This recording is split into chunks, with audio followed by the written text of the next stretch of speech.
நீங்க சொல்றீங்க ஆண் பிள்ளை வளர்ப்பு பெண் பிள்ளை வளர்ப்புன்னு ஏதோ ஒன்று சொன்னீங்களே. வீடுல இந்த முதல்ல தொடங்கணும். பெண்களின் பாதுகாப்பு குறித்து ஆண் பிள்ளைகளை எப்படி வளர்க்க வேண்டும் அதுதானே. ஒரு பெண் மீதே எல்லாத்தையும் வைக்கிறீங்க. வாழ்க்கை புதிய புரிதலை நமக்கு தரதே கிடையாது. வாழ்க்கை எப்போது ஒரு புரிதல் வச்சுக்குது.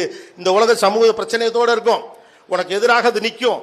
உனக்கு எதிராக மூஞ்சில ஆசிட் வீழ்த்தும். உன்னை ரோட்ல கையை பிடிச்சி இழுக்கும். உன்னை கெட்ட வார்த்தையில பேசும். நீ பொறுத்துக்கோ, இல்ல ஓடி ஒளிஞ்சுக்கோ. நீ தான் உன்னை காப்பாத்துக்க. இப்படி கைகழுவி விடுற ஒரு சமூகம் சமூகமா? அப்படி கைகழுவி விடுகிற ஒரு சமூகம் சமூகமாக இருக்க முடியுமா? பெண்ணுக்கு ஏற்ற பாதுகாப்போடு இந்த சமூகத்தை உருவாக்க வேண்டும் என்ற திண்ணம் எப்போது வருகிறதோ அப்பதான் பெண் பாதுகாப்பு உறுதி செய்யப்படும். மாறா எல்லாத்தையும் அவனே ஹேண்டில் பண்ணிக்கணும் இல்லையா? மாடியில போய் நின்னமா, எழுத்து விட்டு பையன் பார்த்து சிரிச்சான் அப்படின்னு மட்டும் சொல்லட்டும். மாடியில போய் நின்னேன், எழுத்து விட்டு பையன் பார்த்து சிரிச்சான். இதற்கு நம்ம வீட்டு பதில் என்ன? ஏதோ அந்த வயசு பையன் ஏதோ சிரிச்சான், அதெல்லாம் கண்டுக்காத, எல்லா வயசுலயும் இருக்குதான், இது சொல்லலாம் இல்லையா? இதுல என்ன இருக்குமா விடுமான்னு சொல்லலாம். முதல் பதில் என்ன வரும்? நீ ஏன் மாடி போன?